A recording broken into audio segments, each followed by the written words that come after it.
ہمارے مسلک میں یہ ہے کہ جب سیدوں کو شجروں سے نہ پہچانا جا سکے، شجرے خلط ملط ہو جائیں اور ہر کوئی صاحب شجرہ بننے لگے تو صوفیہ کہتے ہیں جب سیدوں کو شجروں سے نہ پہچانا جا سکے تو دو چیزوں سے انہیں پہچاننا، یا تو ان کی سخاوت سے پہچاننا یا تو ان کی معافی کی عادت سے ان کو پہچاننا۔ ارے جب سید اتنا دیتا ہے تو سیدہ کے دینے کی شان کا عالم کیا ہوگا؟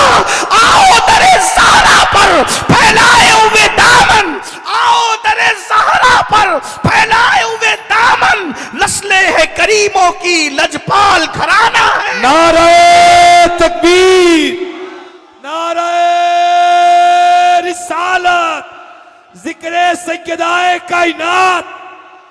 ارے جس کے بیٹے اتنا دیتے ہیں کہ لوگ لے لے کر کہتے ہیں خواجہ ہند وہ دربار ہے آلات۔ نینوا والو، یہ کتنے نمبر کا بیٹا ہے سیدہ کا؟ کتنے نمبر کا بیٹا ہے؟